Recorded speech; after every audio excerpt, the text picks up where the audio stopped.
ആകാശവാണി തിരുവനന്തപുരം നിലയത്തിൻ്റെ സഹകരണത്തോടെ professor N Krishnapillai foundation സംഘടിപ്പിക്കുന്ന N Krishnapillai കലോത്സവത്തിലെ 4-ാം ദിവസത്തെ പരിപാടികൾ ആരംഭിക്കുന്നു. ഇന്ന് ആദ്യത്തെ ഇനം സെമിനാർ. സി വി രാമൻപിള്ളയും എൻ കൃഷ്ണപിള്ളയും എന്ന വിഷയത്തിലുള്ള സെമിനാറാണ് 10 മുതൽ 1 വരെ. ഇന്ന് കൃഷ്ണപിള്ള സാറിന് 108 വയസ്സ് തികയുന്നു. 1988 ജൂലൈ 10 കൃഷ്ണപിള്ള സാർ അന്തരിച്ചു. 36 വർഷം കഴിഞ്ഞു. ഫൗണ്ടേഷൻ വന്നിട്ട് 35 വർഷം തികഞ്ഞു. ഇന്ന് സെപ്റ്റംബർ 22, 1916 സെപ്റ്റംബർ 22 കൃഷ്ണപിള്ള സാറിൻ്റെ ജന്മദിനം. അതിന് 2 വർഷം മുമ്പ് 1914 സെപ്റ്റംബർ 22 കേരളവർമ്മ വലിയ കോയിത്തമ്പുരാൻ എൻ്റെ ഓർമ്മ ദിനം. ഇന്ന് കേരളവർമ്മയുടെ ഓർമ്മ ദിനവുമാണ്. പരിപാടികൾ ആരംഭിക്കുന്നതിന് മുമ്പായി കൃഷ്ണപിള്ള സാറിൻ്റെ പ്രിയ ശിഷ്യരിലൊരാളും ഫൗണ്ടേഷൻ്റെ ജനറൽ കൗൺസിൽ അംഗമായി കുറച്ചു കാലം പ്രവർത്തിച്ച ഒരാളും ആയ പ്രൊഫസർ ബി സുലോചന നായർ ഇന്നലെ ടീച്ചർ അന്തരിച്ചു. ടീച്ചറുടെ സ്മരണയ്ക്ക് മുമ്പിൽ പ്രണാമമർപ്പിച്ചുകൊണ്ട് ഒരു നിമിഷം നമുക്ക് എഴുന്നേറ്റ് നിൽക്കാം. 1986 ഇറങ്ങിയ കൃതിയാണ്. അതിൻ്റെ പ്രകാശന ദിനത്തിൽ രാവിലെ ഒരു സെമിനാർ ഉണ്ടായിരുന്നു. അതിനുശേഷം എൻ്റെ അറിവിൽ ആദ്യമായിട്ടാണ് പ്രതിപാത്രം ഭാഷണഭേദത്തെ ആസ്പദമാക്കി ഒരു സെമിനാർ നടക്കുന്നത്. എവിടെയെങ്കിലും നടന്നിട്ടുണ്ടോ എന്ന് എനിക്ക് അറിഞ്ഞുകൂടാ.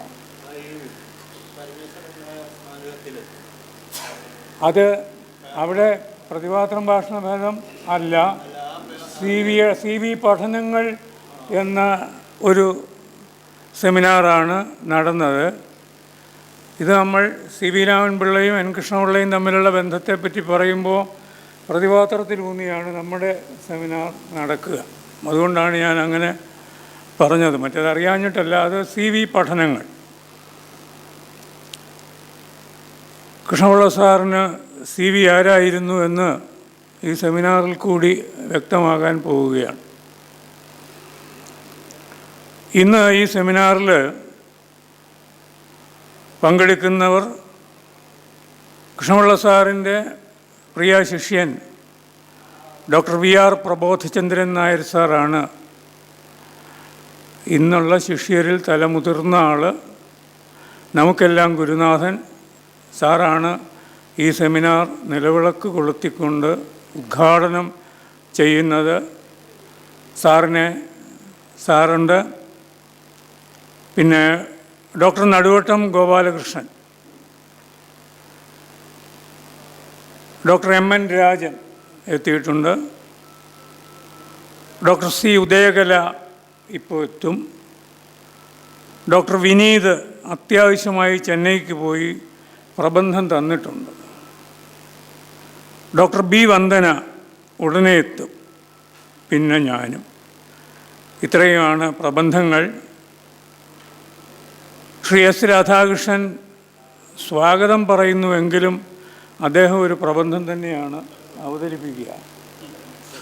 സി വിയുടെ കൃതികളൊക്കെ നാടകമായി അവതരിപ്പിക്കുമ്പോൾ ആരെങ്കിലും ആകാശവാണിയിലും ഒക്കെ സംവിധാനം ചെയ്തും പങ്കെടുത്തും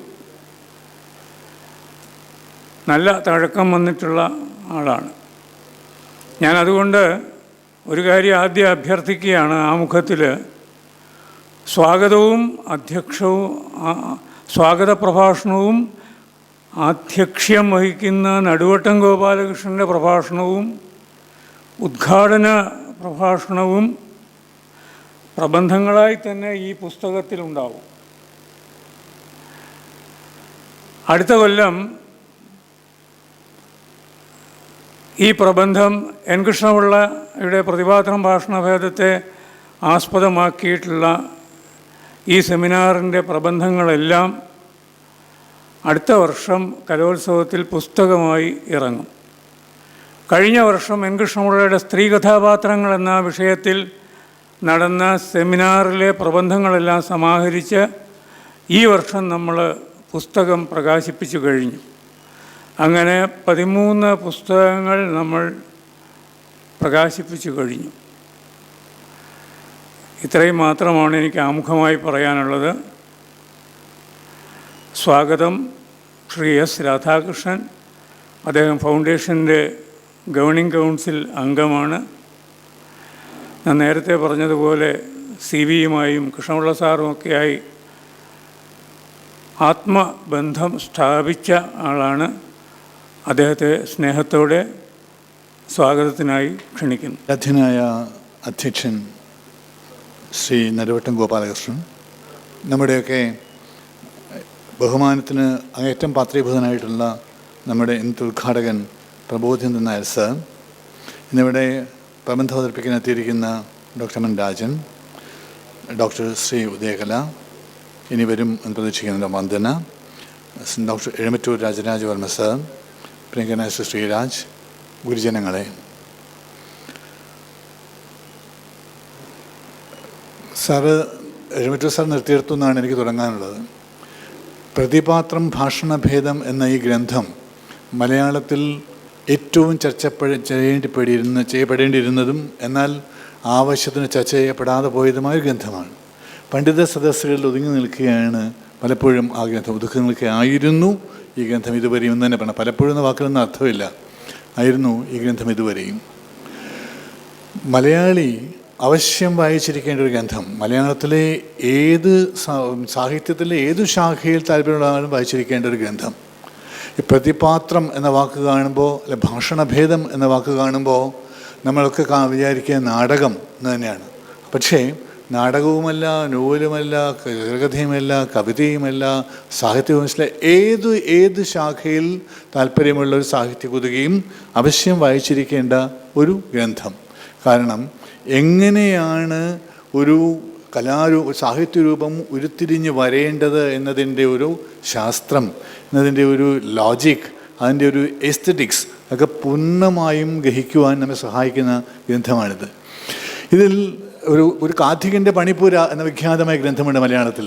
അതിൽ കഥാകൃത്തിൻ്റെ മാനസികാവസ്ഥകളെക്കുറിച്ചാണ് നമ്മൾ വായിച്ചു പോവുക. ഒരു കഥാകൃത്ത് അയാളുടെ പരിസരം, അയാളുടെ ജീവിതം, അയാളുടെ അനുഭവങ്ങളൊക്കെ അയാൾ ചെലുത്തുന്ന സ്വാധീനത്തെക്കുറിച്ചും അയാൾ ചെലുത്തുന്ന അയാളുടെ ജീവിതത്തിലുള്ള പ്രസക്തിയെക്കുറിച്ചും കഥാപാത്ര നിർമ്മിതിയെക്കുറിച്ചും കഥയെക്കുറിച്ചാണ്. ഇതിൽ അങ്ങനെയല്ല. ഇതിലൊരു കാവ്യത്തിൽ ഒരു കവിതയെന്ന് വിചാരിക്കുക. കവിത നിർമ്മിക്കുന്ന ആൾ പോലും ഇതിനകത്ത് പാത്രമായിത്തീരും സാർ എഴുതി വരുമ്പോൾ, സാറിന് അത് വായിച്ചു വരുമ്പോൾ. ഒരു നല്ല കവിക്ക് സ്വയം ഒരു പാത്രമായി തിരിച്ചറിയാൻ കഴിയുന്ന വിധത്തിലാണ് സാറിന് ഈ പ്രതിപാത്രം ഭാഷണഭേദം എന്ന ഈ കൃതി. എന്നെ സംബന്ധിച്ചിടത്തോളം കൃഷ്ണപിള്ള സാറാണ് നാടകത്തിൽ എന്നെ ആദ്യമായി നാടക രചനയിൽ എന്നെ സ്വാധീനിച്ച ആൾ. അന്ന് എൻ്റെ വളരെ ചെറുപ്പത്തിൽ ഞാൻ കൃഷ്ണപിള്ള സാറിൻ്റെ നാടകങ്ങളിൽ ലീലാപ്പണിക്കരും മറ്റുമൊക്കെ അഭിനയിക്കുന്ന നേരിട്ട് കണ്ട് വന്ന ആളാണ്. എൻ്റെ അപ്പൂപ്പൻ്റെ കൈ പിടിച്ചു പോയി നാടകങ്ങൾ കണ്ടിരുന്ന ആളാണ് ഞാൻ അന്ന്. അത് കഴിഞ്ഞിട്ട് പിന്നെ ഞാൻ അദ്ദേഹം നാടകങ്ങളിൽ അഭിനയിച്ചു. ഇവരോടൊപ്പം തന്നെയൊക്കെ അഭിനയിക്കാനിടയായി. പക്ഷേ അന്നും ഇന്നും എന്നും എൻ്റെ 12ാമത്തെ വയസ്സ് മുതൽ എൻ്റെ ഉപാസനാമൂർത്തി സാക്ഷാൽ CV രാമപിള്ള അദ്ദേഹമാണ്. ഞാൻ 7ാം ക്ലാസ് പഠിക്കുമ്പോഴാണ് മാർത്താണ്ഡവർമ്മ എന്ന കൃതിയുടെ സംഗ്രഹം വായിക്കുന്നത്.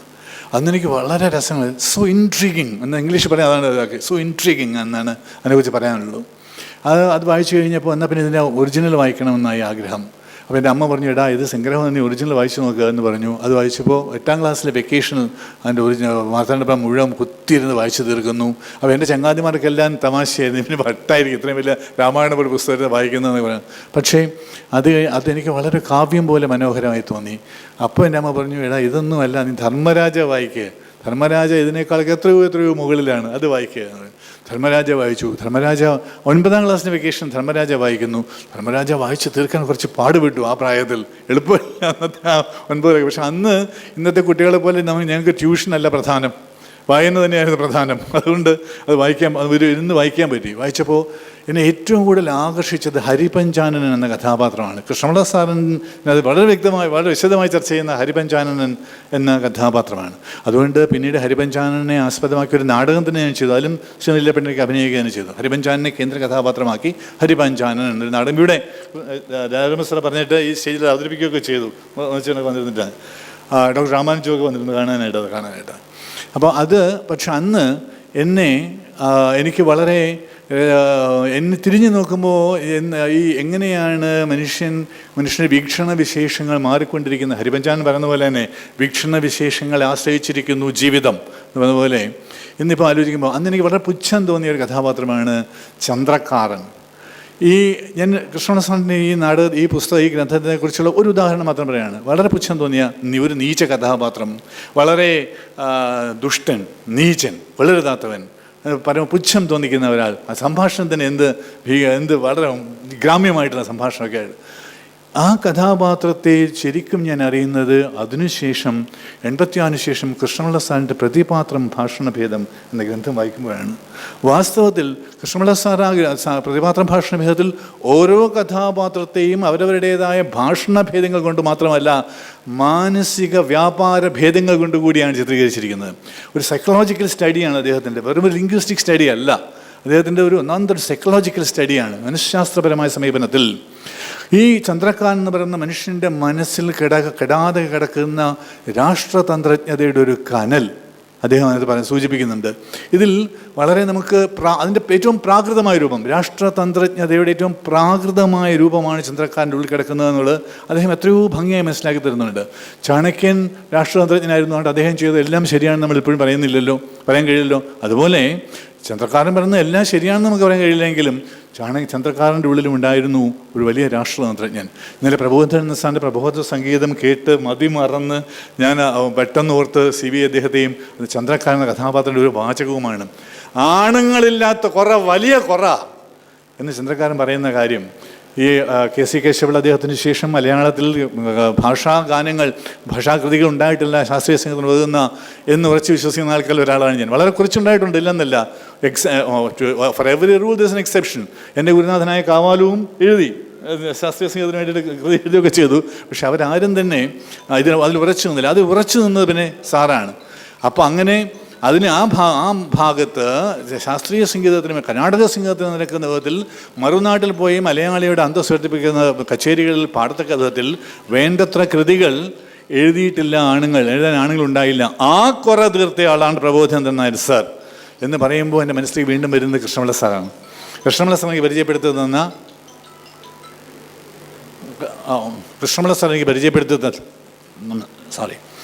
തന്ന ചന്ദ്രക്കാരൻ്റെ മാനസിക വ്യാപാരങ്ങളാണ്.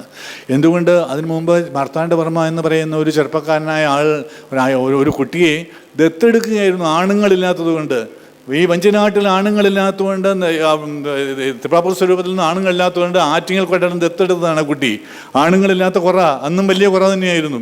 അത് കഴിഞ്ഞിട്ട് അദ്ദേഹത്തിന് ശേഷം അനുരൻ തിരുനാൾ മാർത്താണ്ഡവർമ്മയ്ക്ക് ശേഷം വന്ന കർത്തതിരുനാൾ രാമവർമ്മ എന്ന് പറയുന്ന മഹാപുരുഷനും എനിക്ക് ഒരു വലിയ ആണുങ്ങളുടെ തോന്നുന്നില്ലടാ എന്ന് പറയാനും മാത്രമുള്ള രാഷ്ട്രതന്ത്രജ്ഞതയുടെ വളരെ ഉയർന്ന തലങ്ങളിൽ നിൽക്കുന്ന ഒരാളായിരുന്നു ചന്ദ്രക്കാരൻ എന്നെനിക്ക് പരിചയപ്പെടുത്തുന്നത് കൃഷ്ണപിള്ള സാറാണ്.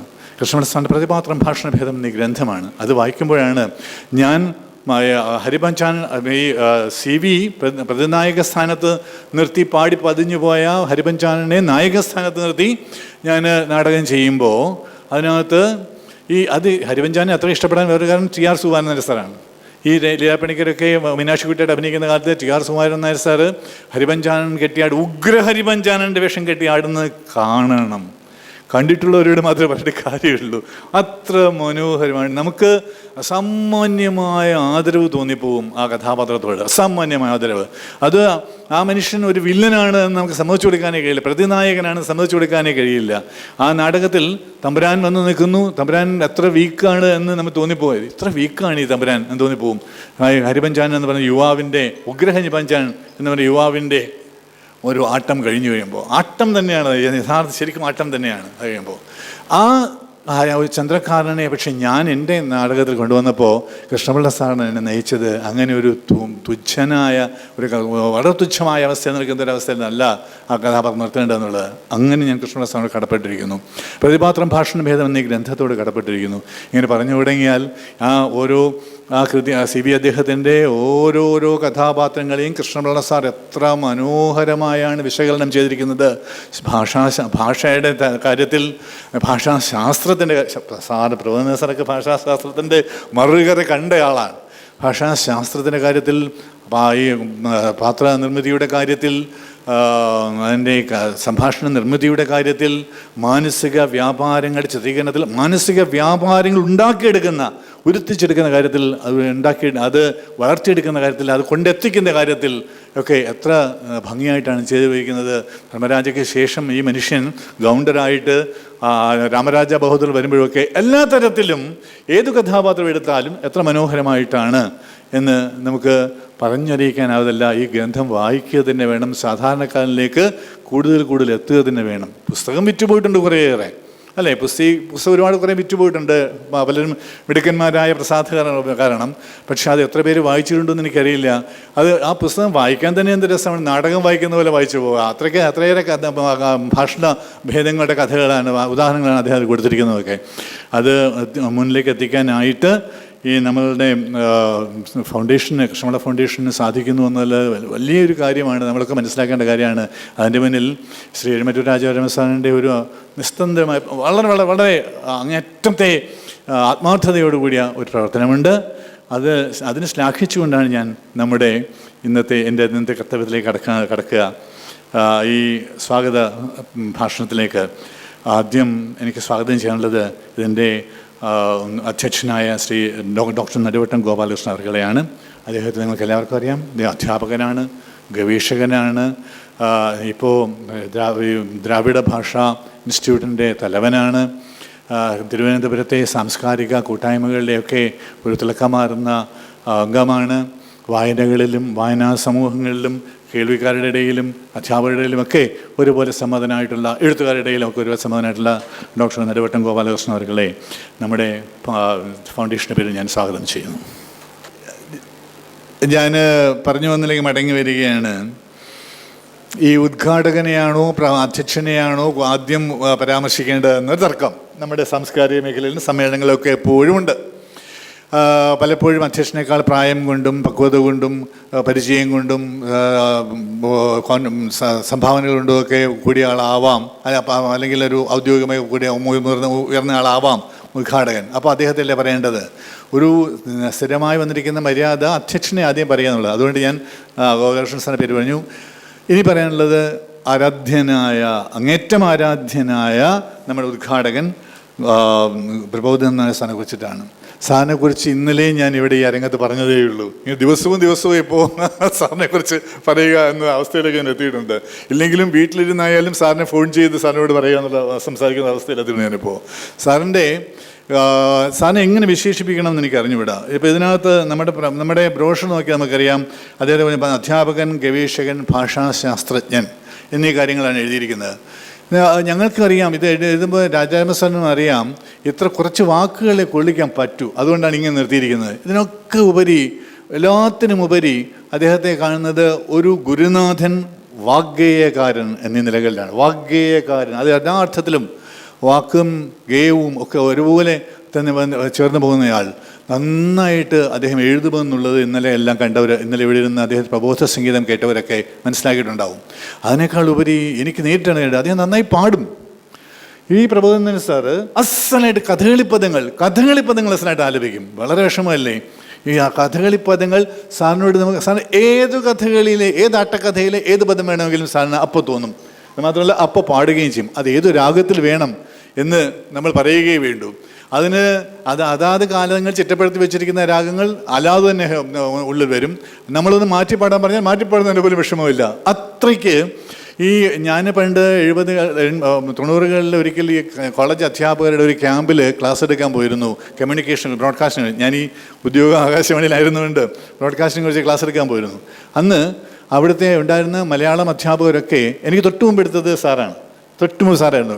MG യൂണിവേഴ്സിറ്റി സെൻറ്ററിൽ വെച്ചിട്ടായിരുന്നു കോട്ടയത്ത്. അന്ന് അവിടെ ഉണ്ടായിരുന്ന ഈ മലയാളം അധ്യാപകരുടെ കാര്യത്തിൽ ശ്രീമതി ഉദയകലയൊക്കെ ഇവിടെ ഉള്ളപ്പോൾ, രണ്ടുപേരുടെ സാറി ഉള്ളപ്പോൾ, അവർ ഒരുമാതിരിപ്പെട്ടവരൊന്നും അങ്ങനെ അംഗീകരിക്കില്ല സാഹിത്യത്തിൽ. അങ്ങനെ അധ്യാപകരെ കഴിഞ്ഞാൽ പെട്ടെന്ന് അംഗീകരിക്കുകയില്ല. പക്ഷെ ആ ചെറുപ്പക്കാരെല്ലാവരും ഒരേ ശബ്ദത്തിൽ എന്നോട് പറഞ്ഞ കാര്യം, സാറ് ഇവിടെ കഥകളിപ്പദം പാടി കേട്ടോ. അയ്യോ, ഞങ്ങളിപ്പോഴാണ് മനസ്സിലാക്കുന്നത് സാർ ഇങ്ങനെ പാടുമെന്ന് മനസ്സിലാക്കുന്നത്. അതിമനോഹരമായിട്ട് അങ്ങനെ ഈ സ്വന്തം കൃതികൾ പല പല രാഗങ്ങൾ രചിക്കാനും ഭാഷാകൃതികൾ പോലും അതിൽ കഠിന സംസ്കൃത പദങ്ങൾ മുതൽ ഏറ്റവും വളരെ ലളിത മലയാള പദങ്ങൾ, തുമ്പ, ഇമ്പം, തമ്പുരാൻ എന്നൊക്കെ പറഞ്ഞ് ഇന്നലെ ഒരു ഗാനം മുഴുവൻ ഇമ്പ എന്ന അക്ഷരത്തിന് പ്രാധാന്യം കൊടുത്തിട്ടുണ്ട്. ഒരു ഗാനം മുഴുവൻ ഇജ്ഞ, മനോജ്ഞം, ഇതിലെ ഇജ്ഞ. ഞാൻ സാറി ഇമ്പ മനസ്സിലായി, ഇജ്ഞ സാർ ഇങ്ങനെ എല്ലാ വരികളിലും ഇങ്ങനെയുള്ളത്. അജ്ഞനായ എന്നെ ജാനിയാക്കുവാൻ മനോജ്ഞമായിരിക്കുന്ന അടുത്ത മുഖം എന്ന് പറയും. ഇങ്ങനെ ഇജ്ഞ എന്ന അക്ഷരം മാത്രം എങ്ങനെ ഈ മനോഹരമായി എഴുതുകയും മനോഹരമായി ആലപിക്കുകയും ചെയ്യുന്ന ഗാനങ്ങൾ ആലപിക്കുകയും ചെയ്യുന്ന സാറിന്. പിന്നെ സാറിൻ്റെ കീഴിൽ പഠിച്ചിട്ടുള്ളവരെല്ലാം മഹാഭാഗ്യവാന്മാരാണ്. സാറിൻ്റെ കീഴിൽ പഠിച്ചിട്ടുള്ള മിക്കവാറും പേരാണ് എല്ലാ വർഷവും യൂണിവേഴ്സിറ്റിയിൽ ആകെ കേരളം എവിടെ നോക്കിയാലും ഫസ്റ്റ് റാങ്ക് വാങ്ങിക്കുക ലിംഗ്വിസ്റ്റിക്സിൽ.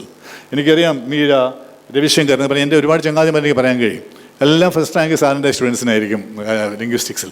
അങ്ങനെ എല്ലാം കൊണ്ടും ഗുരുസ്ഥാനത്തിന് അർഹനായ, എല്ലാ തരത്തിലും ഗുരുസ്ഥാനത്തിന് അർഹനായ പ്രബോധൻ നായർ സാറിനാണ് അടുത്ത സ്വാഗതം ആശംസിക്കുന്നത് ഈ ഫൗണ്ടേഷൻ. സ്വാഗതം സാർ. ഇനി ഡോക്ടർ എം എൻ രാജൻ നമ്മുടെ ഒരു ഫൗണ്ടേഷൻ്റെ അടുത്ത സുഹൃത്താണ്, കുടുംബാംഗമാണ്. സ്ഥിരമായി നമ്മളുടെ എല്ലാ പരിപാടികൾക്കും നമുക്ക് എപ്പോൾ വിളിച്ചാലും നമ്മുടെ അങ്ങേയറ്റം കൊണ്ടു നിൽക്കുന്ന ആളാണ്. ഇതിലൊരു അംഗവുമാണ്. സാറിനെ കുറിച്ച് ഇനിയിപ്പോൾ സമയം ഒരുപാട് നീണ്ടുപോയതുകൊണ്ട് ഞാൻ ചുരുക്കുകയാണ്. ശ്രീ ഡോക്ടർ എം എൻ രാജന് ഫൗണ്ടേഷൻ്റെ പേരിൽ സ്വാഗതം ആശംസിക്കുന്നു. ഡോക്ടർ സി ഉദയകല, പ്രതിപാത്രം ഭാഷണഭേദത്തിലെ വിമർശ പദ്ധതി എന്ന് ഡോക്ടർ എം എൻ രാജൻ്റെ പ്രബന്ധം കഴിഞ്ഞാൽ അടുത്തു വരുന്ന പ്രബന്ധം പ്രതിപാത്രം ഭാഷണഭേദവും ആധുനിക മലയാള നോവൽ നിരൂപണങ്ങളും എന്നതാണ്. ആ പ്രബന്ധം അവതരിപ്പിക്കുന്ന ഡോക്ടർ ഉദയകലയാണ്. ഡോക്ടർ ഉദയകലയും ഈ ഫൗണ്ടേഷനിലെ അംഗമാണ്, ഭാരവാഹിയാണ്, ഇതിൻ്റെ എല്ലാം സംഘാടകരിൽ ഒരാളാണ്. ഈ മലയാളം അധ്യാപികയാണ്, ഓൾ സെയിൻസ് കോളേജിലെ മലയാളത്തിൻ്റെ ഹെഡാണ്, അല്ലേ, ഒക്കെ ആയിട്ടുള്ള വളരെ നല്ലൊരു അധ്യാപികയും ഇവിടുത്തെ ഈ കോളേജ് അധ്യാപകർക്ക് വേണ്ടിയുള്ള പരീക്ഷയ്ക്ക് കുട്ടികളെ തയ്യാറാക്കുന്ന പദ്ധതിയുടെ കോർഡിനേറ്ററുമാണ്. അങ്ങനെ എല്ലാ തരത്തിലും നമ്മുടെ ഈ ഒരു ഗ്രന്ഥത്തെക്കുറിച്ച് സംസാരിക്കുവാൻ, ആധികാരികമായി സംസാരിക്കുവാൻ കഴിവുള്ള ഡോക്ടർ സി ഉദയകലയ്ക്ക് ഫൗണ്ടേഷൻ്റെ സ്വാഗതം. ഡോക്ടർ വന്ദന, പ്രതിപാത്രം ഭാഷണഭേദത്തിലെ കഥാപാത്ര നിരൂപണം എന്നാണ് ഡോക്ടർ വന്ദനയുടെ വിഷയം. ഒരുപക്ഷെ ഈ കഥാപാത്രങ്ങളെക്കുറിച്ച് ഇങ്ങനെ ഒരു അവരുടെ മാനസിക തലങ്ങളെക്കുറിച്ച് ഭംഗിയായി അപഗ്രഥിച്ച് പറയാൻ കഴിവുള്ള ഏറ്റവും മിടുക്കരായിട്ടുള്ള ഏറ്റവും പ്രഗത്ഭരായ ആൾക്കാർ ഒരാളാണ് ഡോക്ടർ വന്ദന. ഫൗണ്ടേഷൻ്റെ വളരെ നല്ല ഒരു സുഹൃത്ത്. ഇതുപോലെ തന്നെ നമ്മുടെ കുടുംബത്തിലെ ഒരു അംഗം കൂടിയായ ഈ ചെറുപ്പക്കാരിയെ ഡോക്ടർ വന്ദനയെ ഫൗണ്ടേഷൻ പേരിൽ ഞാൻ സ്വാഗതം ചെയ്യുന്നു. ഇനി ഒരു പ്രബന്ധം കൂടി അവശേഷിക്കുന്നുള്ളൂ. അത് CV രാമൻ പിള്ളയും N കൃഷ്ണപിള്ളയും എന്നതാണ്. N കൃഷ്ണപിള്ള സാറിനെ കുറിച്ചൊരു പ്രബന്ധമോ, അങ്ങനെയാണെങ്കിൽ അത് അവതരിപ്പിക്കാൻ ഏറ്റവും യോഗ്യനാരാണ് എന്ന ചോദ്യത്തിന് ഒരു ഉത്തരമേ ഉള്ളൂ, ഒരേ ഒരു ഉത്തരം, ഡോക്ടർ എഴുമറ്റൂർ രാജരാജ വർമ്മ. കൃഷ്ണപിള്ള സാറിൻ്റെ ഏത് കാര്യങ്ങളെക്കുറിച്ചിട്ടായാലും കൃഷ്ണപിള്ള സാറിൻ്റെ വാക്ക് അതിൻ്റെ ടൈറ്റിലുണ്ടെങ്കിൽ എഴുമറ്റൂർ സാറാണ് പറയേണ്ടത്. കീചകനാണെങ്കിൽ ഒപ്പം ഭീമനെ തന്നെ സങ്കല്പിക്കാൻ ഒക്കൂ എന്ന് പറയുന്നത്, തിരിച്ചും ഭീമസേന സങ്കല്പിക്കുമ്പോൾ കീചകനെ സങ്കല്പിക്കാനുള്ളത് അവരുടെ ഒരു സൗഹൃദത്തിൽ ലക്ഷണം എടുക്കുകയാണെങ്കിൽ കൃഷ്ണപിള്ള സാറിനെ കുറിച്ച് പറയാൻ ഏറ്റവും യോഗ്യനായ ശിഷ്യനാണ് എഴുമറ്റൂർ സാറ്. എഴുമറ്റൂർ സാറിനെ കുറിച്ച് പണ്ട് ഉദ്യാന സാർക്ക് പറഞ്ഞ വാചകം തന്നെ, ഇങ്ങനൊരു ശിഷ്യൻ എനിക്കുണ്ടായിരുന്നെങ്കിൽ എന്ന് ഞാൻ ആഗ്രഹിച്ചു പോയി എന്നാണ്, ഞാൻ എന്തെല്ലാം ചെയ്തേനെ എന്ന് ആഗ്രഹിച്ചു പോയി എന്നാണ്. അപ്പോൾ അങ്ങനെ എന്തുകൊണ്ടും സി.വി. അദ്ദേഹത്തെക്കുറിച്ചിട്ടും കൃഷ്ണപിള്ളസാറിനെക്കുറിച്ചിട്ടുമൊക്കെ ഏറ്റവും ആധികാരികമായി സംസാരിക്കാൻ കഴിവുള്ള മലയാളത്തിലെ ഏറ്റവും വലിയ പ്രതിഭകളിൽ ഒരാളായ ഡോക്ടർ എഴുമറ്റൂർ രാജാവർമ്മ സാറിന് ഔപചാരികതയുടെ പേരിൽ ഞാൻ ഫൗണ്ടേഷൻ്റെ പേരിൽ സ്വാഗതം ആശംസിക്കുന്നു. ഇതിൻ്റെ കൃതജ്ഞത പറയാനായിട്ട് നമ്മുടെ അഡ്മിനിസ്ട്രേറ്റീവ് ഓഫീസർ ശ്രീ ശ്രീരാജ് വരും. അദ്ദേഹത്തിനും ഞാൻ സ്വാഗതം ആശംസിക്കുന്നു. പിന്നെ ഈ പറയാനുള്ള നിങ്ങളെയാണ്, ഈ മുന്നിലിരിക്കുന്ന ഗുരുജനങ്ങളെയാണ്. എല്ലാ തരത്തിലും ഒരു നിറഞ്ഞ സദസ്സ് എന്ന് പറയണം. എണ്ണം കൊണ്ടല്ല, വണ്ണം കൊണ്ട്. എണ്ണം കൊണ്ടും ഒട്ടും മോശമല്ല എന്നത് സദസ്സ്. വണ്ണം കൊണ്ട് ഇങ്ങനെ നിറഞ്ഞൊരു സദസ്സ് ലഭിക്കുക എന്ന് പറയുന്നത് വാസ്തവത്തിൽ ഏതു സ്ഥാപനത്തിൻ്റെയും ഭാഗ്യമാണ്. അങ്ങനെ ഒരു ഭാഗ്യത്തിന് ശോഭ നൽകിയ നിങ്ങൾ ബഹുമാനപ്പെട്ട ഗുരുജനങ്ങളെ, നിങ്ങൾ ഓരോരുത്തരെയും സ്വാഗതം ചെയ്യുന്നു ഇതിലേക്ക്, ഈ സദസ്സിൽ, ഈ വേദിയിലേക്ക്. നമ്മുടെ പ്രഭാഷണങ്ങൾ ആരംഭിക്കുകയായി. നന്ദി, നമസ്കാരം.